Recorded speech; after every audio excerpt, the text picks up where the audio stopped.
Is time for the No1 podcast. I am your host, Coach Jake. Happy to see you. Evans, the eighth, Hokage, Xteradad, Big Snacks, 609. What is up, people? Titus, NY7RC, Jeremos 3. Man, we got a lot of people, man. Dallas Paran, Papa Fozzie. Hey, people. Happy to see you guys. Chime in, give me some love on the um, in the chat. Love to hear from you guys. All smiles.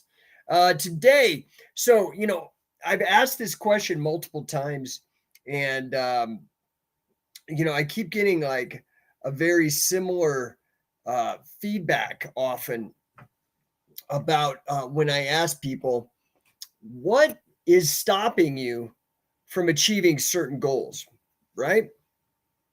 And for me, like I find that most people, hold on, I got to turn this off.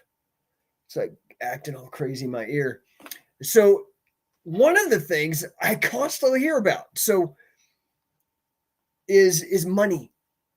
That it's money that's stopping you from achieving your goals. Okay? Is that true for you? Do you have an understanding of money? Are you financially literate? That is my question for you today. Because a lot of times I have people, they're like, oh man, I want to sign up for the affiliate. Yeah, dude, it's like awesome. You get to learn catch wrestling, you get the whole scientific wrestling approach, all that kind of stuff. Watch out, Scoob says 6 weeks for physical therapy, but then I'm back in action. Okay, so physical therapy is what's holding you back. We've got Miguel, Luddite King, Samael 81, Oil Man, the real Soupsa, Rob Dent. What's up, guys? So I find that a lot of people have a hard time with money. Is that you? Do you have a hard time making the kind of money that you want? Right? And let's not be defeatist here. Let's not be that person that has resigned yourself to having less in life because, for whatever reason, you decided that you didn't want to make money, right? So let's talk Futures Trading. What's up? What's up, Kaylin? Hobo Luna Fart. Happy to see all you guys. Hit me up in the chat. Where are you guys from? Talking about money. How comfortable are you guys with money? Where is your knowledge? Do you have enough? Are you worried? Like, right? The news right now should have you freaked out. Inflation, supply chain issues, small businesses. I just saw something in the news the other day that all of the big retailers from Walmart to Target are canceling all their orders for the Christmas season, like billions of dollars in contracts canceled. So, are you being hammered by the economy right now? Is the economy holding you back from your goals? Right? Again, like I said, I got a mission. My mission is to get every man, woman, and child on this earth improving their life through the sport of scientific wrestling, catch can wrestling, the sport of professional wrestling, not the theater, as either an athlete, coach, promoter, or fan, right? Or some combination. Okay. And I have other goals. I have a goal to help struggling business owners succeed, create so much money they have generational wealth that they can make the kind of impact that they have so much money they can give a lot of it to charity. That's when you got a lot of money, is when the charity that you care about you can give a lot of money to, right? Or that your kids and maybe your kids are set up. But I find like so many people really don't have. Okay, I always rattle on this show about grappling literacy because grappling is a huge thing in my life, something I'm very obsessed about, something that has been huge in all my adult life. And so I talk about that. But, so has finance and money. I have my master's degree in financial engineering. You can Google financial engineering. It'll fucking take you down a rabbit hole. Of essentially, it's financial mathematics. it's risk, it's derivatives, if you even know what derivatives are. Anyway, so I do spend a lot of time talking about grappling literacy on this show, but I want to talk about financial literacy. I want to talk about business literacy, and I want to talk about money. Okay? So what's up, John G. Men, Jason Got Caught, J. Espinoza, L. J. 2000 KT, R. Fort Would Go, Hubert Kubrak, Not Quite James. Man, we got a lot of people in here and nobody commenting. People get very, very, very quiet about money. Oh, we shouldn't talk about money. Ooh, let's not talk. You got to talk about money, dude.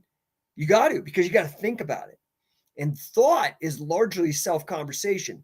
So one of the things you need to do is you need to start actually talking about money. And you need to start talking about money with all the people in your life. So as usual, I am also a word nerd. J. Espinoza 715. What's up? I'd love to talk about money. Let's go, bro. So do you got enough money? Do you not have enough money? Is it holding you back? So I put a post for Scientific Wrestling. I have my #1 coaching, which is you guys go number1coaching.com. I do help small business owners, and that is typically not solopreneurs. I've helped a lot of solopreneurs, but I really do prefer to work with small business owners. That means, you have to have employees. And I really like that sweet spot between 10 and 50 employees. I will help you. Got a client, just been working with them only 2 months. Already got them just in 2 months, I think we're up at like a 12 or 15% increase on revenues, which means the money they've spent with me, they've got a 10x, no pun intended, a 10 times return on their investment working with me just in 2 months. And we haven't even started. Usually I try to do 6 or 12-month engagements to really get people blown up. Taco Mat, or how do I say that, man? I don't know. Taco Mait. Welcome. Mexico in the house. Any other countries? I'm in the USA. I'm in Denver. Where are you guys from? Anyway, I want to talk about money. Okay. Throw it in the chat, man. Please. I can't talk to anybody. Otherwise, I'm just speaking, pontificating forever. So you guys got questions? You got comments? You got anything you want to share that you think will help? Let's go. Hobo Lunafart. I'm in the Central Valley. I work in education. Substitute teacher and adjunct, part-time professor. I don't make much. Waiting for full-time. You still ain't going to make much, dude. There's no money in that. And listen, okay, it's all relative, I guess. So throw this in the chat. This is where I'm curious. What's a lot of money for you? What's a lot of money for you? Let's talk about this. Get over the fucking taboo of talking about money in public. What's a lot of money for you? What do you want to be making a year? Right? Okay. Because I'm a coach. I want to help you get to where you need to go through the principles of coaching. How do we figure this out? Right? Because a coach is not really interested in why your mommy gave you a complex or that shit. Okay. We want to get results. J. Espinoza says there's never enough money. I don't know, man. If you hit your target and it's what you want. Now, you're right. Maybe for some people, there never is enough money. And I don't think there's anything wrong with that personally, as long as you do it ethically, right? So I think a lot of people have a lot of the things that keeps people away from money. One is illiteracy. They have financial illiteracy. And then the other one is that they've got hangups. They do have hangups. There's a lot of people who have hangups about money. Do not delude yourself. Shuvo Vox, let's see, what's he say here? What are your favorite tools and software for small businesses? CRM, automation. Well, okay, it depends on the business, right? CRM, they're a little pricey. Eventually, they lure you in with the crack, with the free sample. I really like the HubSpot CRM. Is just fine, but I don't use it anymore. I think it's great because that's how they get you in onto their marketing platform, which is fantastic. They really are the movers and shakers. Personally, I like HoneyBook. I use HoneyBook. I'm going to be real. So I use HoneyBook for one business. I use a fucking Excel spreadsheet. That's how old I am. I just make columns and rows and make sure I've got all the info I need and write up the notes and stuff. So, a CRM, it just depends on what, like what is it that you're trying to do? Are you strictly an online business? Because there are CRMs that are like automatically integrated into certain packages and things like that. So I don't know if that really helps. But yeah. So Shuvo says old school rocks. I mean, man, I'm gonna be honest with you, dude. I'm gonna show you right next to me. Okay, right next to me, I've got my blank notebooks. That's one. There's one blank notebook. It's not blank. It's full of fucking writing and shit. You can see, like, right? You can see it. There's two. Here's my third. Here's my day planner. 4. Here's another one. 5. And 6. So you don't get much more old school than fucking writing shit on paper. And it's for me, I'm old. Like, I'm not old. I'm not, down on it. I like being old. But, writing shit on paper fucking rocks. Just being real. I love that shit, man. To me, what I like about it is it makes it real. I mean, I guess it's real if it's on a spreadsheet or in your HubSpot CRM or whatever you use. But I don't know. It's actually real. You know what I'm saying? I don't know if that makes sense. So anyway, that's more business literacy, and that's more tactical as to like what do you use and that kind of stuff. But I appreciate the questions, and if I can help you, whatever. But I'd like to talk. One, like, what is the deal with people not having money? And again, like I said, I think personally it comes down, most everything is mental, in my opinion. So I think part of it is literacy. People either don't have information or they have the wrong information, which if you went to public school and then even college, you probably have the wrong information about how to actually make money. You might have some money about how to get a job, maybe, but actually making money, creating money. And then the other thing is people have hangups. They have a lot of weird fucking hangups, like money is the root of all evil, or they just, the mindset is wrong. Like they have problems mentally with money. So as always, Takio, how do I say your name? Taco meat. Sounds like it. You just got a weird spelling. Why is the catch wrestling so divided, so many fights between it? Because it's a bunch of fucking fighters, dude. And there's so many weird nuances and whatnot. And there's, listen, you just got to kind of deal with it, dude. I've been in this fucking shit for 20 years. I've done more than anybody else. I mean, I have no problem saying that. It's a fact. It ain't bragging if it's a fact. But the problem is there's no barrier to entry. Anybody could just be like, oh, I'm a catch wrestler and not have done fuck all. That doesn't necessarily mean win a competition or anything. I'm saying just haven't really done anything except be a fucking jockey on the internet. So, that's one problem. 2, it just does attract contentious people that like to fight. I mean, this is not just catch wrestling. This happens in all of martial arts, dude. Like you go and get to the nerd level shit, nobody gets along. But it depends also what you look for. You're clearly looking for factions and schisms and paying attention to that. There's a lot of people that get along, dude. A lot of people that get along. So, I mean, you find what you look for, in my opinion. What's up, Stellar Steven? Loans or save up? Save up what, dude? Okay, you got to increase your income or you ain't ever going to save nothing. And you've got to invest, which is actually having your money make you money. And you got to figure out the best, most efficient, fastest ways to do that because time is short. Time is short. Okay. So, I mean, I think you're on the right path. I got the Modern Catch book now. Oh, good. I hope you liked it. Yeah, you guys can get that over at scientificwrestling.com. Go on instructionals. It's like the first book there. A lot of people really I've gotten a lot of great feedback and I appreciate that. I hope it's been useful to you guys. Super cheap. I think it's like $7 for the digital download. You can have it right now. Yeah. Okay. So we got Benjamin Mind, EC5s, Eddie Blas Valoy, Jeremy Woolward, Conceptual Grappling, Fred Pilt. Man, we got people on here. Okay, so Hobo Lunafart. Tenured job started 80K plus benefits. That sounds like a lot to me, but I'm kind of used to not making a lot. Ha ha. Yeah, especially in a world of inflation when we know that wages do not keep up with inflation. So, that 80,000 maybe 10, 15, 20, 50 years ago, that was a lot of money. 80,000 you're still going to be struggling.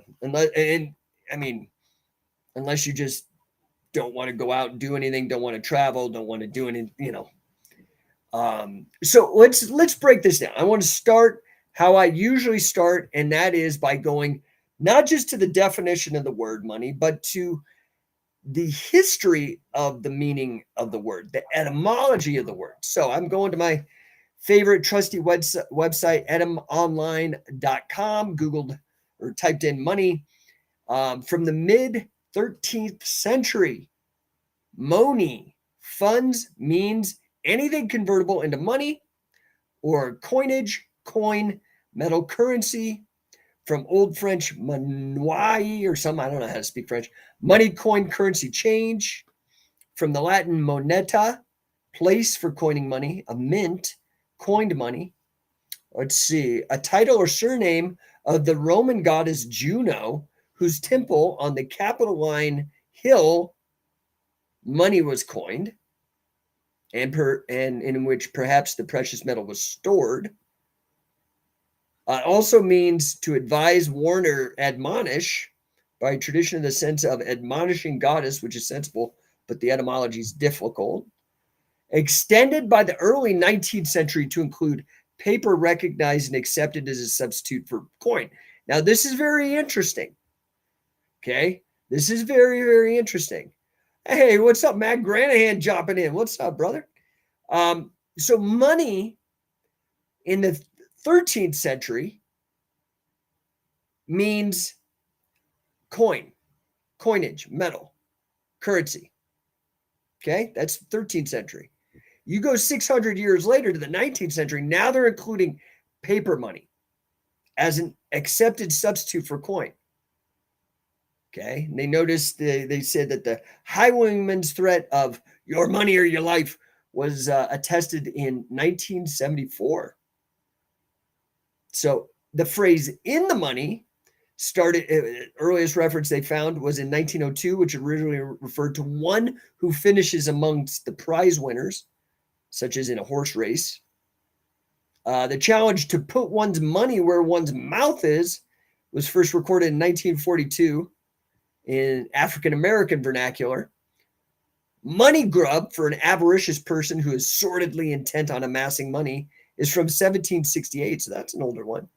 Money grubber appears in 1835. Okay, so those are all kind of gives you an idea.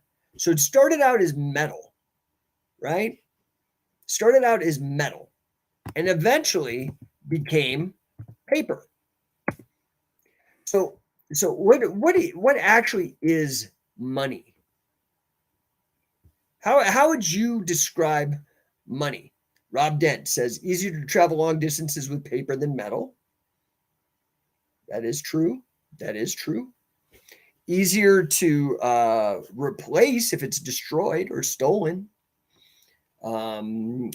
Easier to counterfeit, whether that is legally through inflation and the weird Federal Reserve System. I don't know how many of you even understand how it works. And it really is kind of bullshit, but do you actually know how the relationship between the Treasury and the Federal Reserve of the United States? Just curious. Anyway, so really the bottom line with money is that it's really like a medium of exchange. Okay, it's a way for people to exchange. It's a medium. So right, like we all know barter. That's direct exchange. There's no medium. There's no money involved. There's no third thing besides the two things on the other side of the trade, right? So it's a medium of exchange, right? Bartering being what people did before money.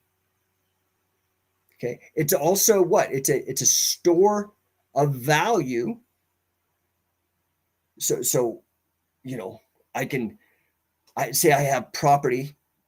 I have 30 acres by a lake, and I exchange somebody money for it, and it's hopefully, well, inflation fucks this up, but it's supposed to be a store of value.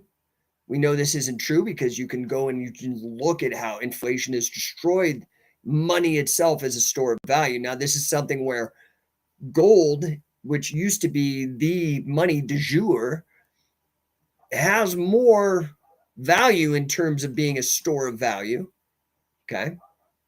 And then lastly, money is a way of accounting. It's a unit of account. So we could say something is worth $50, $55, $70, $12, whatever, right? So hobo lunafart, Federal Reserve can print as much as they want. It's a foreign-owned institution. Okay, so let's not get crazy down the tin. Come on, man. I thought you were a teacher. You got to Google this shit. So here's the deal. The Federal Reserve is it was created by the Federal Reserve Act of 1913. So it's actually was enacted in law. Now, you are right insofar as it's about as federal as a Federal Express, which is to say not at all as FedEx. But it's been given a charter or been allowed to exist by the Federal Reserve Act starting 1913. Totally fucked up year for American finance. It's when the income tax happened too, which is total bullshit. We should really try to repeal the 16th Amendment. Think about this. Repeal the 16th Amendment. That's something you should Google it, look into it, really burn into your memory. It would radically change our world for the better.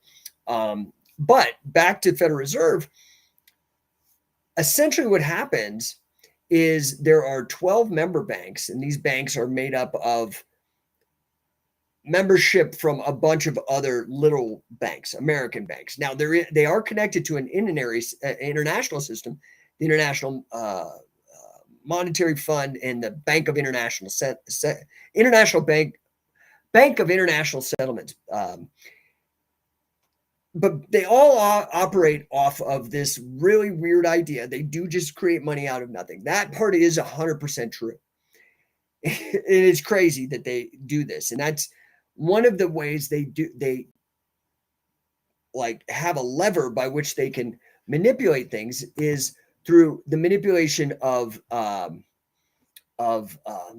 interest rates. That's how they've done it. So when they first started, they tried to actually target the supply of money. That didn't work out. That's what happened in the 70s, and we ended up having inflation, stagflation. You can Google these things in the late 70s. Paul Volcker took over the Federal Reserve right around when Reagan got elected, started targeting interest rates. And we've been doing that ever since, okay? Now, that has not always been so awesome. We can look at the fucking disaster laid out during the Alan Greenspan years, okay? And I like Alan Greenspan, fine, but it's just a shit institution. It just should probably go away, honestly. The problem is that it's so big and powerful that it's very unlikely that it ever will. It's just one of those things, like, you know, it's like getting into a choke. Like, what's the best way to get out of choke? Don't get in the first place. That's like these systems, man. You gotta, it sounds great. They sell you on it, and then you get fucking into it, and you realize you're a slave, and that you're losing the value of your money. It's no longer a store of value. It's actually a way to lose money. You're taxed through it. That's a very sophisticated argument. I don't want to get it too far down the rabbit hole. But really, again, those three things about money, right? So it's a store of value, it's a medium of exchange, and it's a unit of account. Okay? Generally, as it's understood. Now, there are all kinds of different types of money. Do you know that, right? So it depends on how you look at things. Okay? There's somewhere around $40 trillion in circulation. Okay. And that's like, if we were to count all the money, that like paper money deposited in savings and checking accounts and transacted. Okay. Now, money that's in the form of investments, derivatives. Now, that's what I got my master's of science in. Effectively, it was a lot of derivatives and cryptocurrencies now that increases the supply of money. We're looking at $1.3 quadrillion. $1.3 quadrillion. That's 1,000 million. Okay, so you think of if you think of a million as 1,000, you have a pile of $1,000, and you have 1,000 piles of $1,000. That's $1 million. Now you take 1,000 thousands, a million, and you get 1,000 of those piles. That's $1 billion. You get 1,000 of those piles, and that's a quadrillion. It's a fucking huge, mind-baffling number. Okay, like it's like 1 times 10 to the 15th. It's huge. You can't. It's hard to really grasp how big that is. Okay, think of it like 1,000 trillion. Okay, it's 1,000 trillion. Okay, so to give you an idea, that is about the same number as there are ants on the planet. There's estimated to be about a quadrillion ants. Make sense?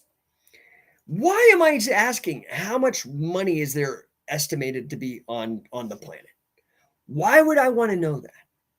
Because I want you to understand there is so much fucking money on the earth. For you to have a scarcity mindset about it is absolutely wrong. Okay? For you to have scarcity about money, you are factually wrong. If we lived in this socialist utopia that all these dummies think is somehow possible, but let's just go there. Let's live here for a second. That means if I were to take 1.3 quadrillion, okay, and I were to divide it by 8 billion people on the planet, that's over $150,000 we could give to every single person right now. Imagine right now. Aliens come down, they're like motherfuckers, and they got this technology, and they're like, freeze, boom, boom. They do some fucking shit, and every single human on the earth right now, every one of us, 8 billion, boom, you got started over. Everybody's equal. 160,000, 162,000, or whatever that ends up being. 1.3 quadrillion divided by 8 billion people. That's right. Okay, so that's a decent amount of money. If I had $160,000 right now just to blow, I could start a fucking kick-ass business and make more money. I could use that money to make 10, 100 times that amount of money if I understand business, finance, how it works. Does this make sense? So there's no scarcity of money. What there is a scarcity of people who know that there's no scarcity. And then secondary, after that, there's a scarcity of people willing to go out and fucking figure it out and hustle it up and make it. I'm just spitting facts. You don't have to like it. I'm not looking for you to fucking dig what I'm saying. I'm just saying, contemplate what I'm saying. Do the math that I'm doing. Okay? So let's see here. Rob Dent says 1.3 quadrillion minus 40 trillion. No real value created equals fake money. Listen, dude, I'll take that 1.3, dude. I could buy some shit with that. Well, I mean, money is a unit of account. This is the problem with inflation, right? So inflation basically fucks with your ability to maintain the integrity of value over time. So, right, because there's something known as the time value of money. So look, over time, because of interest, over time, if $100 stayed $100, now there's technology is naturally deflating. Okay. So inflation means when there's inflation, every dollar as inflation progresses, every dollar can purchase fewer items. right? So we can look at this like the dollar, like you used to be able to buy a house in the 80s, a 3-bedroom, 2-bath house, like in Denver, for $125,000, $150,000. That same house today is over $400,000. That would be considered price inflation, okay? Deflation is like my first computer I bought, because I was like 1990, this had to be 1995. I was fresh out of college, moved to to San Francisco. Had my mother gifted me her used car, at Toyota MR2, and when I got in there, um, into San Francisco, I realized, dude, I don't need a car. In fact, it's a fucking liability. I'm getting parking tickets all the time because basically there's no parking spots and it's like a revenue generator. So I sold my car. I sold it for like $2,000 back in '95, and I bought a computer and it cost me $2,000. Didn't even have a fucking gig of memory hard drive, not 1 gig, not one. It still had a fucking CD, didn't have a DVD in it. I mean, it was so ghetto, dude. And you could, I mean, for me, I had to still get into the internet. This was before, like, this is when Netscape had the browser, okay? Like, old, for $2,000. The computer now that I'm talking to you live everywhere across the world cost me a third of that price. It's a million times better. So technology is deflating naturally. This is the irony, right? Because like there's this whole thing like that there's scarcity and, oh gosh, overpopulation. It's all bullshit. If you look at the population curve, which is increasing, okay, now we are actually in a big problem. You have to understand 5 times the number of people on the planet are turning 65 than are turning 20. That's what's known as population collapse. Google it. Population collapse. Okay, big problem coming down the pike. Look at Japan. They've been fucked because, and we got the same problem. The boomers and all this. It's a problem. Okay. Now there's also opportunities, huge opportunities to make money here. It depends what you look at, the way you look at things. But anyway, I don't want to get too far. Okay, Taco Meat says, you want to keep talking about catch wrestling, dude. I get you. Okay, do you think catch wrestling has to evolve? Everything has to evolve, dude. I don't even know where that's going. Okay, so let's go to Kalen. Dambisa Moyo seems to be our new unelected UK PM's economic hero. What do I think of her? I don't think of her. I have no idea who the fuck that is. I really don't follow politics anymore. It's kind of bullshit. But I appreciate the question. I don't really have an educated answer to give you on that. Okay, so let's talk about money for a second. Okay, I've been throwing all these weird facts and figures and shit at you, and I want you to understand what it is. Okay, so again, $40 trillion of actual money in savings and checking accounts and physical cash. Okay, 1.3 quadrillion in terms of the money circulating around, including derivatives, cryptocurrency, investments, things like that. Okay, now there is price inflation, which is kind of like not really what actually economists mean when they talk about inflation, because it's very complicated. In fact, everybody's freaking out about inflation right now. I don't see it, dude. I wrote a book in 2012 called Endonomics. I addressed all this shit. It's been spot on. Actually predicts the end of the United States by 2030, which it looks like we're pretty close. If you don't think that can happen, look at the Soviet Union. Just in the 90s, man, I was there, saw it. I guess that was in the 80s. Anyway, so what is this? The total, we're talking about the total supply of money, and there's different ways to measure this. Now, I do tend to favor, some people favor a political way of thinking, other people favor a religious way of thinking. I favor an economic way of thinking just because that's how I think.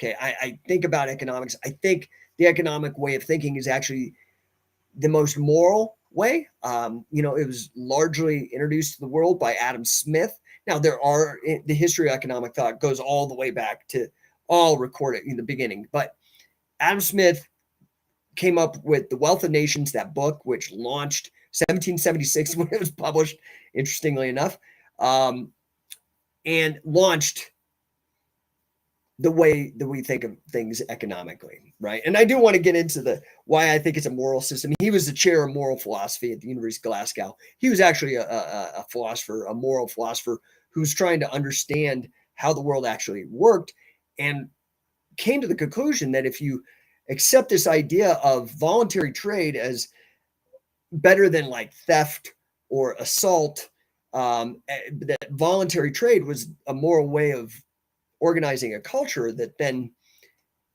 laissez-faire capitalism, not the state corporatism that we see today, and capitalism gets a bad name, but like the laissez-faire, which is strictly really like what you see with small business owners. They're not buying lobbyists, they're not passing laws to fuck over competition, or you're using the IRS to fucking harass people. None of that kind of stuff. Like just straight business people trying to exchange.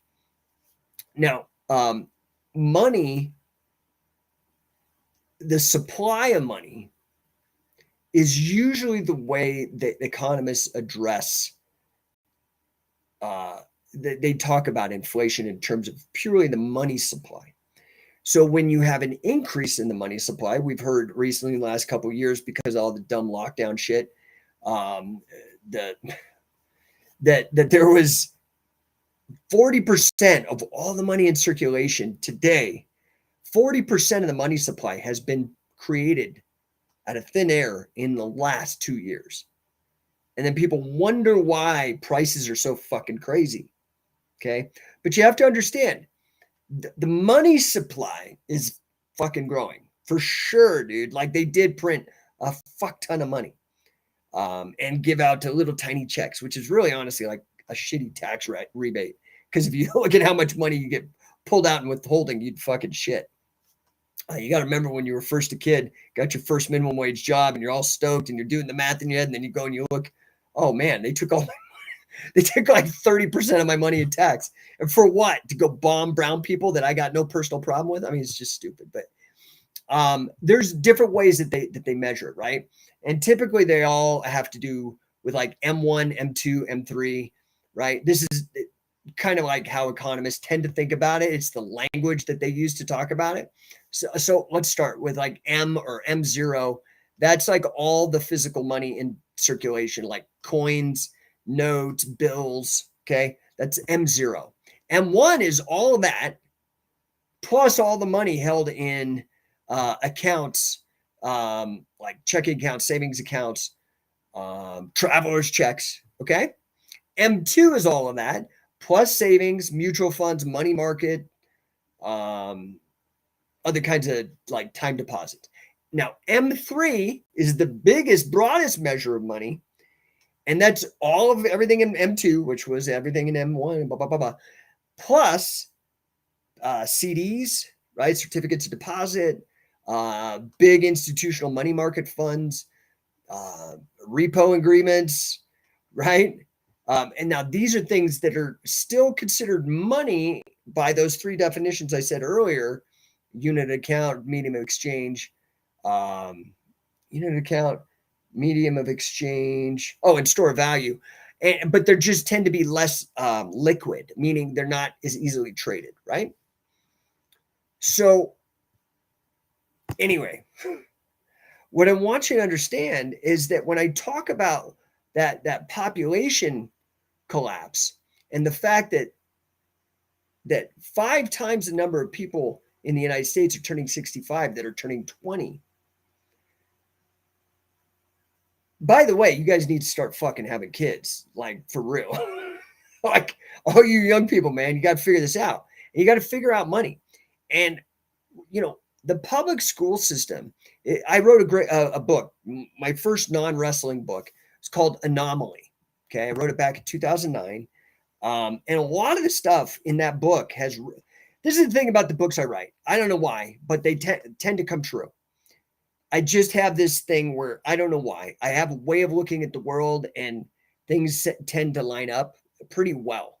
That book, now you guys could go read a lot of those old writings. Now I updated some of it. You can go get the old book, and check and see what I updated, but not too much. It was mostly, I just did, I feel like I'm a better writer now. I could be clearer in my writing, but I put them all up for free. You can go Mental Self Defense, which was the name of my old radio show that I used to have for any of you guys who used to follow me there. Mentalselfdefense.com has the old writings. You can see in there, some of it's on philosophy, some of it's on other topics. One of the things I talked about was medical fascism and learned helplessness, which is very interesting because I wrote in 2009, and 10 years later, boom, we see COVID-19 and the response and how it was done. In that same article, I talk about the public education system and how it was actually started by the Rockefellers, and it was not actually, the means was not, the aim was not literacy, whether it was mathematical, numeracy, or literature, or financial, or well-being, or any business. The point was to create workers, right? You guys got to go read the work. The guy who's the best on this is John Taylor Gatto, Gatto. Go to Amazon, John Taylor Gatto, Gatto. Fantastic guy, right? Taco meat, dude, you are on this catch wrestling thing. Why at these moments there is no pure exponent of catch wrestling? Because MMA is mixed, right? So there's no pure anybody. I think probably obviously we have these guys like Josh Barnett is probably the most recent big name, Sakuraba, and then one guy who got scrubbed like straight out in 1984, thrown down the memory hole, was the most dominant MMA guy in the 90s, all the 90s, Frank Shamrock. Dude, straight up catch wrestling. I just posted something on Instagram about where he was wrestling Dan Henderson doing a leg lock in 97. It's you can go check out the Scientific Wrestling Instagram for that. Okay, I got some dude posting some weird emojis. Okay, anyway. I don't even know where I was. Let's see. Let me check the comments here. So we got Johnny Cologne. Don't worry, bro. My goal is to have 70 kids like this Yakuza boss I saw on a documentary. I got to go make up for every. Go, Johnny Cologne, dude. Let's go. Boom, boom, boom, boom. But see, okay, this is the thing I want. It made me think about this. Now, thank you, Johnny, because you brought me back to a thought I was having. Yeah. Oh, we got all. This is the problem. Most people. I think it was Keynes who said most people are unaware that they're slaves to the thoughts of a long dead economist. And many people today are slaves to the thoughts of Thomas Malthus. Thomas Malthus is the guy that really put all this fucking overpopulation hysteria in people's minds. He did some shitty mathematical extrapolations. I mean, it was like the 1800s. The guy, wasn't a great modeler. Anyway, it's very interesting if you map the population curve when shit started really blowing up in terms of a lot of people on the planet. Have you also noticed the quality of life has gone up? So back when there was like 1 billion people on the planet, most people were shitting in outhouses. Do you understand? It's 0 degrees. You got to poo. You got to put on your fucking boots, go walk out to the fucking shitter in 0 degrees and try to poo and wipe your ass with a corn cob. You notice the more populated the world gets, the better the technology gets, the more money like the value, things become more valuable because the technology deflates things. Does this make sense? Let's go in here. So Johnny Cologne, dude, I appreciate you. I'm just telling you, overpopulation is a myth. Go there. Overpopulation is a myth.org or .com. They have some great arguments there. It's total bullshit. And Elon Musk, who's saying this? Dan, how do I say your name? Dan Wollstenhume says Musk is big on I don't know that he's big on population collapse so much as he's like, fuck, this is a big problem. Okay. Like, all you dummies with all this climate change shit and all this fucking like getting suckered into taking these fucking bullshit shots that totally violate the Nuremberg Code. Nazis hung for this like within, some people are alive that were when the Nuremberg trials were on. You guys, God, literacy is a real problem. We live in all this information and people don't have a clue about anything because you're so easily distracted. Oh, did I do it? He said, good job on your name. I tried, man. And what did you say here about Shamrock versus Gracie? Yeah, I don't know, man, what you're saying, because, you know, clearly catch wrestling is a prize fighting sport. They were not at that point. I think Ken Shamrock was brought out to really wrestle them in the early days, and he lost, man. He did good though. Like he ended up winning MMA UFC championships. Taco Meat says, did the catch wrestling stay compared to the, oh man, listen, pal, I really enjoy your comments, but they're totally off topic. It's cool. I don't even know how to address that. Okay, so here's the problem. Catch wrestling is not really geared towards retail martial arts. It can be. That's one of the things I'm trying to solve, is to bring it in to this way that most martial arts are taught in the United States today, as this like retail, but it's very rough. It's very, very rough because it's actually a prize fighting sport. It's closer to boxing. This is why you find fucking taekwondo everywhere, but you don't find boxing gyms everywhere. You find BJJ everywhere, but you don't find catch wrestling everywhere. Okay. Now, I've said this 1,000 times. I respect BJJ. It's awesome. I've dabbled in it myself. I know a lot of people that make their livelihoods out of it, and I respect that, and I wish them all the best. That said, BJJ, in terms of its impact on the world, is not even a pimple. It's not even a blackhead. I don't even know what the hell. Maybe it's like a cell on the ass of Catch as Catch Can in terms of impact. Okay. Catch as Catch Can is its own thing. Also inspired Olympic freestyle wrestling, inspired folk style collegiate wrestling, inspired pro wrestling. And I hate to break it to you, Shuto and Pancrase were out MMA before Gracie. And on top of that, Maeda learned his style in response to him being out on the catch wrestling circuits. It's just, the impact is huge. Okay. But again, I'm just asking for a little bit of grappling literacy, a little bit of opening your mind. Okay. Anyway, Stellar Steven asked, do I address Austria's school economics earlier? I might have missed it. So, okay, here's the thing. Austrian economics is okay. I like it. It's not the end all be all. There is no end all be all. Guess what? We're all just trying to do the best we can. I think that Austrian economics, again, I'm not a fan of Rothbard. I don't think he really did much of consequence. I think he was an interesting writer, a good political rabble rouser. Okay. But like his economics contributions were not fantastic. Okay. So that's it on that.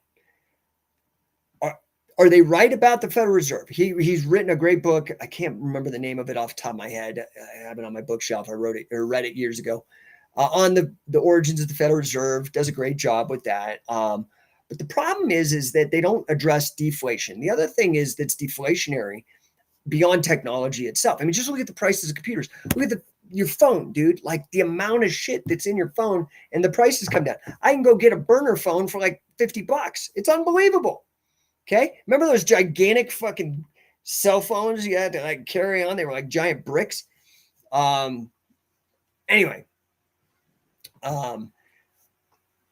bankruptcy, default. So if the Federal Reserve just creates money out of nothing, it's really, these Federal Reserve banks buy treasuries, debt from the United States government, which, by the way, you are the surety on that debt, your tax that's taken against your will. Slavery? Good argument there. People say taxation is theft. I am with Robert Nozick, the brilliant philosopher, that it's actually slavery. It's just fractional slavery, but slavery nonetheless. You can go, there's a great YouTube video where he fleshes out this argument called the tale of a slave. Robert Nozick, Nozick. Go find it. Just take notes when you're here, man. I'm going to spit a lot of shit at you. Tale of the Slave by Robert Nozick. Anyway, one of the things that I don't think is addressed by the Austrian school, they're very, very, like you hear Ron Paul, oh, inflation. Yeah, okay, yeah. The M1 has increased. They printed all this money. Have we looked at the debt defaults? How much money, when Lehman Brothers collapsed in 2008, was sucked out of the system? Bankruptcy statistics. I'm having a hell of a time. They don't want to fucking show this. There's a measure for the money supply, a measure for inflation, but there's not a measure for deflation. I can tell you how it would go. You have to take a measure of all the money being pulled out of the system or being written off through bankruptcy, defaults, and that would be personal, government, corporate, and then you net that. So if you want an actual, see if we're in deflation or inflation, you would net that against M3. Is this fucking, like, am I losing you guys? I don't even know. Let's see. What does Dan say here? Took a while to handle BJJ. I'm with you on catch these days. Look, dude, we just saw Abu Dhabi's, that short choke. That's a catch thing. By the way, you could get really pedantic about it. Say, well, hey, man, if it's not in the gi, it's kind of not jiu-jitsu. I don't know. No gi, isn't that just fucking grappling? I mean, why would I call it no gi? It'd be like me calling it no pin catch. Like, it's just, come on, guys. You're trying too hard on the branding, on the fucking brainwashing here. Sterling says, catch is catch can. Either you know or you don't. I mean, it's just grappling literacy, dude. You know, like, there's a lot of things to learn about martial arts. It's a fucking huge field. I mean, look at, like, the encyclopedic knowledge of somebody like Eric Paulson. Guy knows a fucking lot about punching, kicking. Like, he's really good. Like, you know, because he kind of comes from that Jeet Kune Do philosophy. Okay, and that's awesome. And then there are people like that do hybrid grappling. I support them. Guys like my pal Jesse Mraz, Sam Crescent. These guys all have done very well in jiu-jitsu, but they also have done very well in catch as catch can and learning it and promoting it and competing and those kind of things. Luis Ojeda, all these guys. So hybrid grappling or just grappling. I don't know why you got to put hybrid on it, but grappling. But for me, my grappling literacy is really on this obscure thing, which has got the biggest impact of any martial art combat sport on the planet. Ironically, it's just so weird. Catch wrestling. So that's really, which is scientific wrestling, right? And that's kind of why I picked the name scientific wrestling, because I like what that implies, right? Catch wrestling is just the general term, catch as catch can. But scientific wrestling was the euphemism given to it because of the technical nature of the best adherence. And that's really what scientific wrestling's tried to do, is to go after, you know, the number one guys to codify, pass on for those people who are interested in learning it and applying it. And I just saw Craig Jones video today, man. He's doing a straight up, well, he didn't turn the head enough for my liking, but he was basically doing like a Wade Chalice chin pick half Nelson. So Dan, let's see here. Dan says, Smith and the invisible hand always made sense to me. Natural selection economics. Yeah, okay, yes and no. That's a little more Herbert Spencer. You know, like, you have to remember that. So the book that Smith wrote prior to The Wealth of Nations was called The Theory of Moral Sentiments. And the whole premise is that ethics and morals shouldn't be based on some esoteric shit about gods or some tablets that were scribbled on or anything like that. That it should be considered, what he considered the theory of moral sentiments was this idea of sympathy, which is now better known as empathy, being able to put yourself in another person's shoes. And this is where, like, this idea of consent, you know, comes down to being the central argument in favor of freedom, liberty, libertarianism, these ideas about consent being the central moral value that by which everything else is determined. And that was really what he was trying to get to. It wasn't about natural selection or survival of the strongest, because honestly, that is what we see really with like what we have now. Honestly, state capitalism, which is the state, which typically means that institution in our culture which has a monopoly on the use of violence. Does that make sense? They can point the guns at you. They can throw you in jail. They can kill you, execute you, death row, all that shit, right? They have the monopoly, the sanction, according to some bullshit, like they have the consent of the government. A lot of times they actually don't, but that's the premise, right, of the state.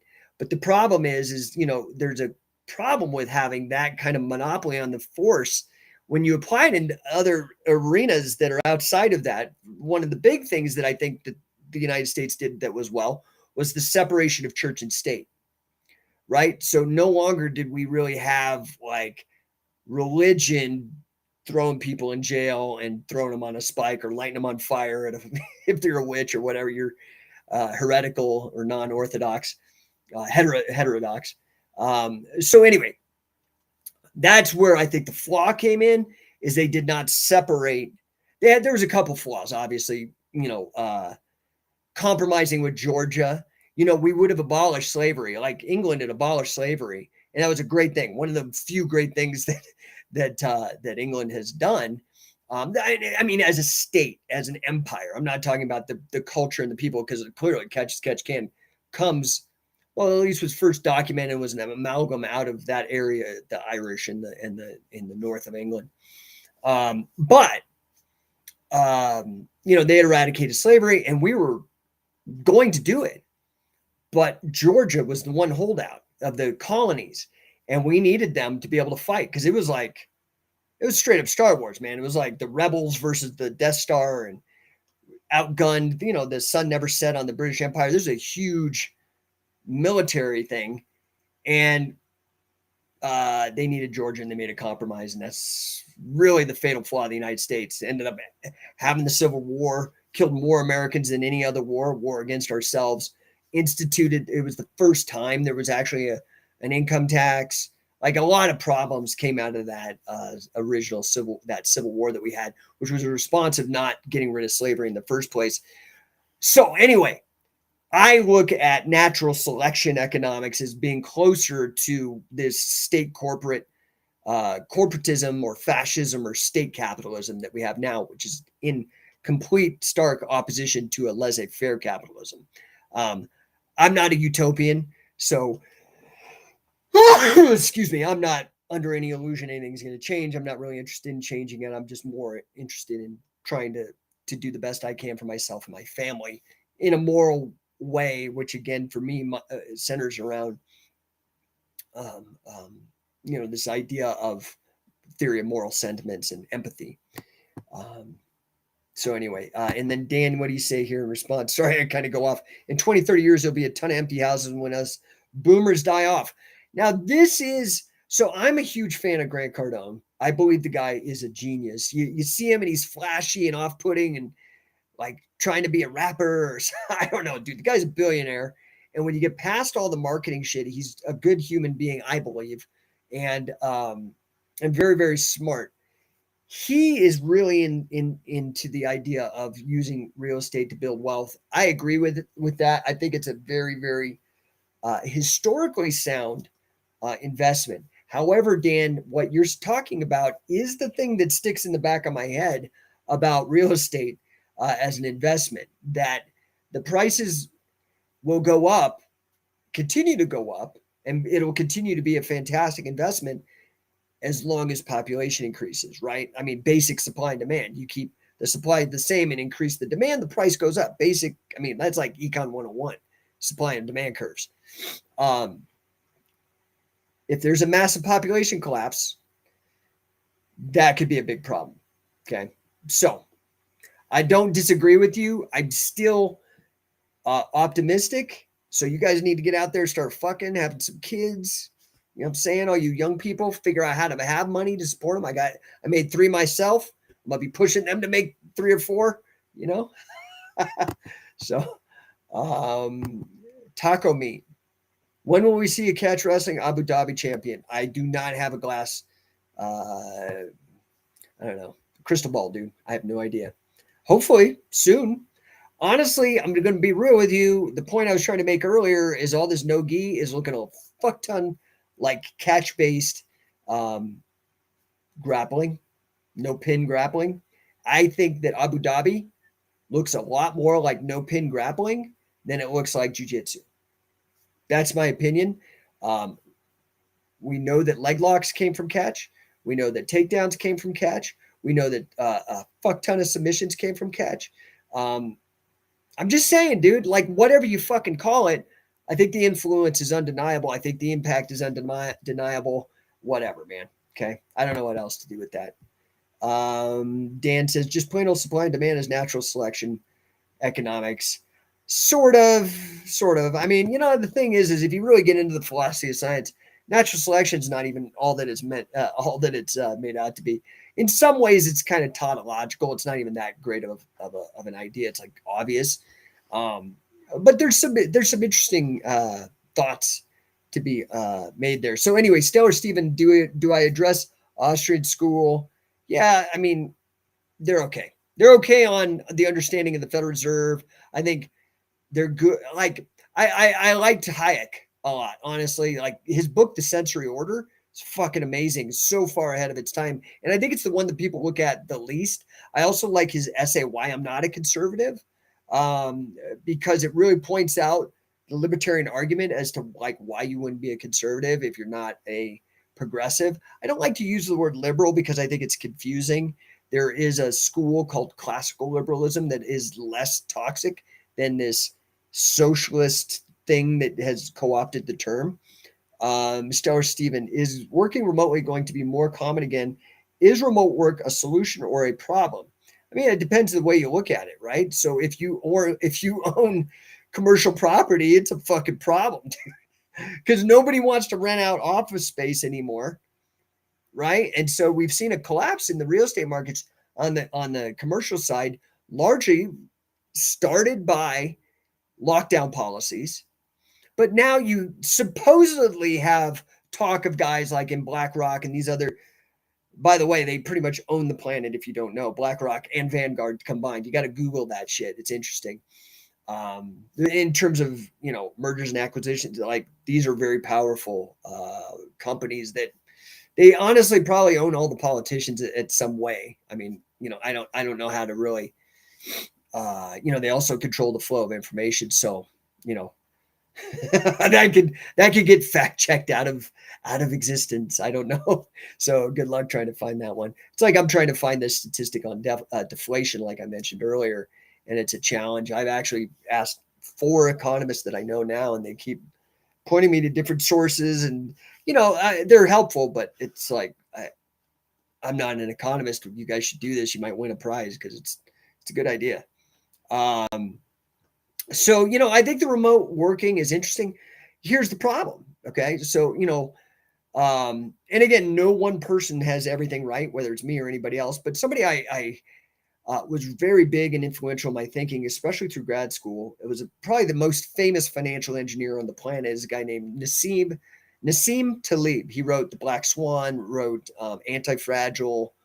Now he gets on like MSNBC and pontificates about shit. And there's plenty that I disagree with him on, but in a lot of things I do agree with him. And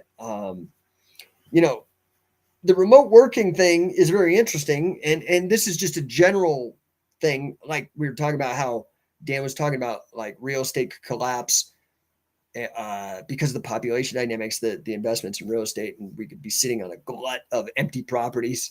That is something that could happen, but I think we're really vulnerable right now as a culture. We could just see, like, do you see, like, part of the problem with like all this inflation argument that I see is that they're not taking into account the basics of supply and demand. When you look at the crippled supply chain, that has nothing to do with fucking the amount of money pumped into the system. And that alone could raise prices. This is for the people that are saying, oh, look at the price increase on everything. Well, not everything's increasing. We've seen huge deflation in commodity prices. So it's a very complicated thing. But I do think, again, I'm talking about money today. And I think this is something that is worthy of everybody to really think deeply about, because it affects your life and allows you to make the best decisions for you and your family, right? What's Dan say here? I've done a few submission grappling tournaments, but I was too old and out of shape to hang. Sub first few guys, but gas out. Well, Carl would say conditioning is your greatest hold. Rob Dent, zombie corporations will start dying off in this current. Yeah, I mean, probably. Stellar Steven, why isn't folk style wrestling more marketable like BJJ? BJJ, I would argue, is not super marketable. So I don't know that I agree. So here's a problem that it's very hard to compete with something that's free. And it's not free because, again, we pay for schools through property tax. But folk style is largely paid for through property taxation, i.e. through the public school systems. And so there's nobody who's actually gone in and thought, hey, I'm going to compete like how FedEx or UPS competed with the U.S. Post Office for wrestling. Okay. So BJJ is not taught in the schools, right? And so BJJ had to go retail martial arts. Now, Old Catch and grappling and stuff did survive through the YMCAs for a long time. This is where Billy used to go train. This is actually where Billy got turned on to catch, was the YMCA. Benny Sherman and a couple other guys, when his dad would take him to the YMCA and showed him grappling. Guess who else? Wade Chalice picked up. Now, these were outside of the socialist structure of education. We have socialized education. You just got to get over it. If you want to call it public, whatever the fuck it is, but it's paid for by the state. Who benefits? The state. The state wants you to educate your kids. It's the easiest way to keep slaves. I mean, this is not complicated shit, people. Anyway, so I don't know, Stellar Steven, if I totally agree. And that's a little apples. There's kind of totally different delivery systems here in terms of the market for folk style versus BJJ. I just don't know. I don't know how I can answer that question really succinctly and directly. Shit, man, we've been going for an hour and 7 minutes. I got to go. I got a lot of work to do. You guys I'll stay here if you keep asking me questions, but otherwise I got to go. What's Dan say? He says, agree, BJJ not so marketable, boring going into guard. Okay, so BJJ, folk style, grappling, judo, these are very boring for spectators to watch. Okay, they're boring. So most of the money is through the participants paying to entry fees for tournaments. Sure, mom and dad will come, maybe the girlfriend will come, but honestly, they're on their fucking cell phone for most of it. They're not interested. It's not a spectator friendly because there's too many laws or too many regulations, too many rules that, it's just what happens to a sport after it's been around a long time. People keep adding fucking shit to it and it loses its simplicity. MMA, simple, submission or knockout. Catch wrestling, which is pro wrestling. Now I'm saying competitive pro wrestling, not theatrical pro wrestling, but theatrical pro wrestling still benefits from the excitement generated through a similar thing, not instead of a knockout or a submission, it's a pin or a submission, but still very simple, very easy for people to get. Boxing, knockout. It's easy for people to get behind these things. It's easy to promote. Let's see. Taco meat, man. Boy, you are blowing up my shit here. After Billy Robinson, who should take responsibility for the catch wrestling? Yeah, that's scientific wrestling, dude. In fact, most of you probably wouldn't have heard about Billy if it wasn't for scientific wrestling. Just being real. So let's see here. Kaylin says, could you not say some gi chokes are actually collar elbow moves? I mean, I'm sure. I'm not a collar and elbow expert, so I'm sure I would probably bet on it. I have no idea, but I would imagine maybe. Yeah. And so here's another thing. Collar and elbow, like a lot of people keep saying that Abe Lincoln was a catch wrestler. He was not. He was a collar and elbow. it was very popular. Now that's an Irish style, and that was a very popular style here in the United States as well. George Washington, our first president, was a collared elbow wrestler, and from what I understand, there was a couple submissions that they knew. I'm not like I'm down the rabbit hole of catch.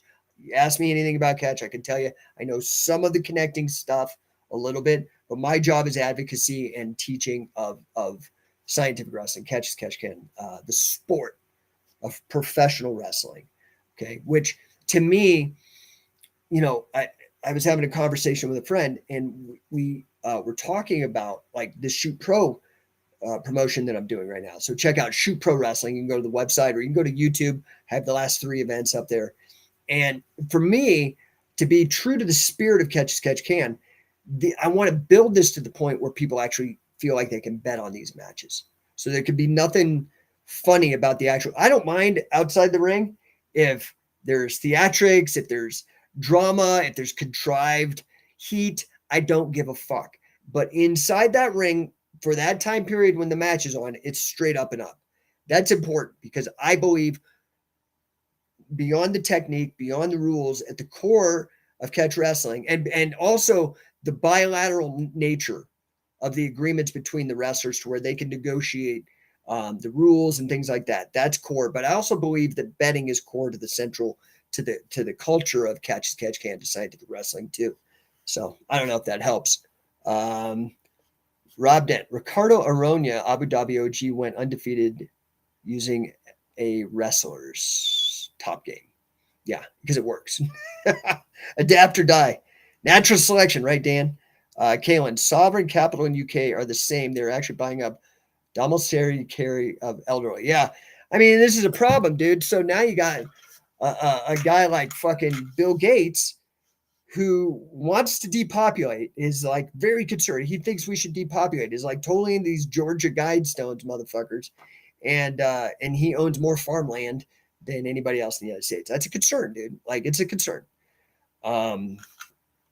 Let's keep going here. Any other comments? Stellar Steven, I listened to your Gotch interview this morning. Enjoyed hearing about the Japanese. At carlgotch.com. I have, man, I guess I've been doing fucking radio and interviews even before I had my radio show and before the podcast. But yeah, if you go to carlgotch.com, KARLGOTCH.com, that's my memorial site. I have maybe 10 hours of some of the mentoring calls that we did over the 4-year period that he was helping me out. I hope that was cool. Jay Espinoza, how can we register for Shoot Pro? You can't register for Shoot Pro. It's not a pay-to-play deal. You can register for King of Catch. Gil Olivas is running King of Catch in Arizona. Luis Ojeda runs King of Catch in San Diego. We're looking for more people to become affiliates and start running King of Catch tournaments. You can register for any of those. They've been going on since 2007. So there's tons of opportunity. It's just up to you to actually get out and get to one, or become an affiliate, start running one. Again, the only rule set co-developed by Carl Gotch for Catch as Catch Can Wrestling. So, yeah, I hope that helps. Shoot Pro is an invitational. It's by invitation only. I'm the head booker right now. I do rely on the help of some of my friends that have a killer Rolodex. I have a great Rolodex being around in this business, in this MMA grappling stuff since '94. So, look at Shoot Pro 3. We have lots of great guys in it. Shoot Pro 2, world champions, great guys. Shoot Pro 1, we didn't have a lot of huge name guys. Still, I think the rule set and the spirit, the fighting spirit of Catch as Catch Can really inspires great matches. Those were some great matches too. Go watch Shoot Pro Wrestling 1. Let's see here. Dan, what do you say? Been watching you for years, dude. You with Bill. That blonde kid getting hammered by Bill's demos. Good stuff. You're looking healthy, my man. Thanks, dude. I appreciate that. I think you're responding to that thing about who should, after Bill, you should take the responsibility for catch. And I said, yeah, I've been doing that, dude, for a long time. Anyway, thank you very much. And I think me looking healthy is, my health. I think I'm constitutionally healthy. I'm pretty tough. It's hard to kill me. I've had a lot of fucking death level events not fucking kill me and I'm still going. I think what makes me look healthier is I've got weight on. I'm naturally a pretty big guy. I think, I am naturally a little more on the lean, lanky side. But I did one of those 23andMe things, like genetic tests, and I have the elite power lifter genes. So I can pack on size when I really want to. But, like, dude, I'm going to be honest with you. Through a lot of the 2010s, I was not doing well. I did not know I had a carotid dissection, and I did not know I was having mini strokes. And it fucked up my ability to work out because I didn't know how to deal with that. And when I went to the UK in 2019, right before COVID, or was it 2018? It was right before all that shit happened. I think it was the end of 2018. I ended up getting a DVT, a giant blood clot. This was before it was trendy. And I didn't get it because I didn't take any fucking injections. I got it because a lot of athletes get DVTs and big blood clots when they mix creatine with international travel. I didn't know that. I did that, got fucking hammered. Came back to the States, they scanned me. That's when they found the carotid dissection. When they found out that the mini strokes, I figured it out. I was like, this is why I'm having a hard time. I'm faint all the time because I only have one carotid getting the oxygen to the brain.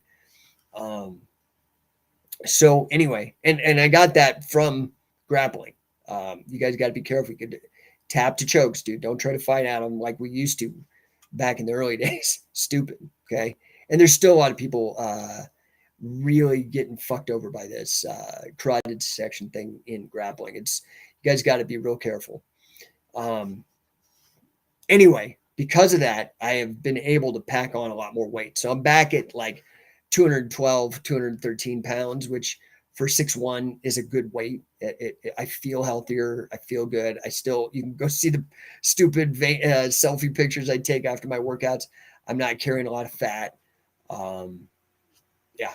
So, Dan, what's he say here? He says, oh, 23 and me too. I had the same powerlifter genetics. Your neck looks better. Yeah. So that was really what I didn't understand what was happening. Was the carotid dissection. I just had so much atrophy, right? So I used to do a lot of work on my neck. And then when I started having the carotid dissection, it's just a really weird fucking experience. Like, I don't know how else to describe it. And I was having all these strokes and going, like, losing blindness, not able to use my arm. Dude, it was a fucking shit show. And I had no idea what was going on. It was actually pretty concerning. Such a relief to finally figure all of it out, right? So I appreciate that, though, dude. Yeah. So it's slowly coming back. I have so much damage to my neck. It's just not even fucking funny. So I'm rehabbing it, and I appreciate you noticing that. It means a lot to me. Thank you. Jay Espinoza. All right. So what are you looking for to hand an invitation to Shoot Pro? I need to know that you know how to fucking wrestle. I need to know that you've got the guts to do these. It's a very tough rule set. Okay. I think it's closer to MMA. Go watch the old matches at Shoot Pro Wrestling. Go watch the King of Catch wrestling matches. I pull a lot of people out of King of Catch to move them up because that shows me that you got what it takes. You can go. I have the rule set is up, open, okay, on shootprowrestling.com. Go hold matches. Get somebody to ref. Run them in your gym. Send me some footage. Show me that you can put on a show and it's competitive. It can't be a work. Right? Dan says, wow, glad you're better. Yeah, dude, it was fucking rough, dude. It was rough. And, then I'm in this position of being a wrestler, and then my neck atrophies, and everybody's like, what the fuck? Who's this guy? And they don't know that I started wrestling in 1977, dude, when I was 4. I've been involved with martial arts and grappling in some way or other. I did stop because I also had cancer when I was a kid. So I've had some issues. Like I say, I'm hard to kill, but anyway, appreciate it, dude. I really do. That's very nice of you. Thank you.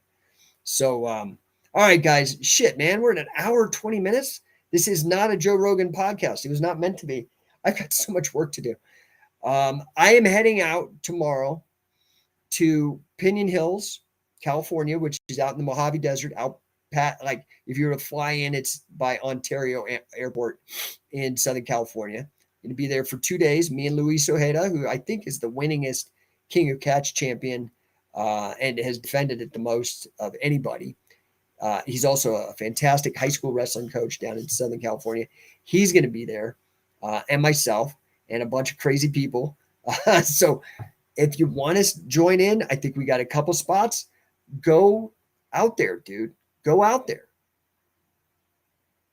You can register. coachingcatch.com is the registration page for the accelerator camp. Get out there. We're doing one in Denver a couple like the following weekend, October 1st and 2nd. Okay. Then we're going out to Phoenix. Then we're going to San Diego. Then we're going to Charlotte. I'm super excited. Head out there, Fit to Fight, Ryan Hoover's gym.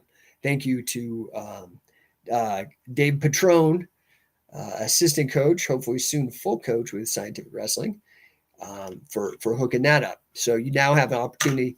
And then 2003, we will be back in Orlando. And yeah, man, at it. But you got to get out. You got to take action, dude. I don't know what to tell you. You got to jump at these chances because they're not going to last forever. I was trying to tell everybody that with Billy Robinson. Guys, train. Let's go. I'm making him fucking available to you. Crickets, except for the few smart people who jumped on it, right? I don't know what to tell you guys. Get out to it. You're going to regret it someday if you don't. That's just how it goes. If you're really serious about this, you want to get involved, you want to help me grow this sport, my mission to get every man, woman, and child on earth to improve their lives through scientific wrestling as a fan, athlete, coach, or promoter. Every man, woman, and child, dude, that's 8 billion people. I need your help. So come on out. Help me out. Let's see here. Dan, what is the baseball choke? I mean, different people call it different things. You can call it a face crank. You can call it a gag. You could call it a short choke. I don't know, man. Billy used to fucking laugh at people all the time. He's like, I don't care what you call it, just fucking do it right. And I the older I get, the more I understand because people get so hung up on words. They just do it the right way. And that's why it's frustrating. Like, you know, I see a guy as good as Craig Jones and he's doing this half Nelson. I'm like, dude, do it the right way. Like, just crank the head a little more, then do it. And then you don't have to lift the elbow up so much. You know, anyway, I am grateful that he's really exploring it, looking at it. I wish he'd maybe cite catch can a little more, but ladies catch wrestling. Hey, brother in grappling. What's up, bro? What's up, Kalen? Did you ever go to the fairs in England? The fairs when in England, some have been going since the 13th century with wrestling. No, I'm aware of it. I know that a guy who has come to some of our trainings, Chris Crossan out there, great guy.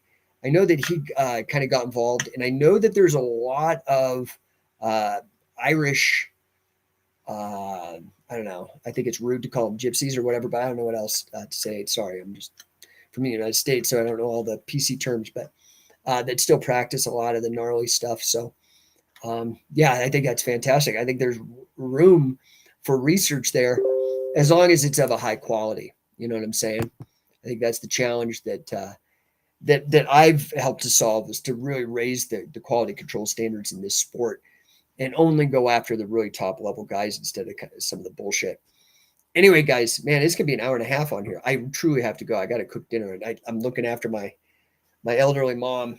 I moved her in to look after her, and my wife and kids are at a Comic-Con in Salt Lake City. So I got to go look after her, cook some dinner at 6:00 here. I appreciate you guys for hanging in this long, all the comments. It's so nice to talk to y'all, guys. Please, I'm going to be gone for the weekend. I probably won't have time to podcast tomorrow. I probably won't be back until Tuesday, honestly, because I'll be traveling the whole time. I will try to check in at the camp. Maybe I'll run a quick thing on Saturday and Sunday, so stay tuned. You know, it might be better to follow on YouTube, because if you follow Scientific Wrestling on YouTube or my personal channel on YouTube, which I think is under No1 Coaching, if you follow that, it'll send a notification to your phone when I'm on. If you want, I'm going to try. Maybe I will. Maybe I'll do that. Maybe I'll do an experiment and try to broadcast from the Scientific Wrestling Accelerator Camp for a little while. I can't do that on Instagram, guys. It's just too hard to run everything. But Facebook and YouTube, those two I will definitely be doing. So let's see here. Dan has another comment. Wrestling is the most physically demanding thing I've ever done. Over running, football, boxing, no comparison. You're not alone in that observation. I think a lot of um, people that experiment with athletics have come to the very same conclusion. It's tough, dude, because you're not fighting against yourself. You're fighting against somebody else, and they might even be hungrier than you. And at that point, it's like, fuck, I got to push it, and they can really punish you more, right? And the rules allow it. I don't think people understand how brutal it is. I mean, I lost a carotid artery.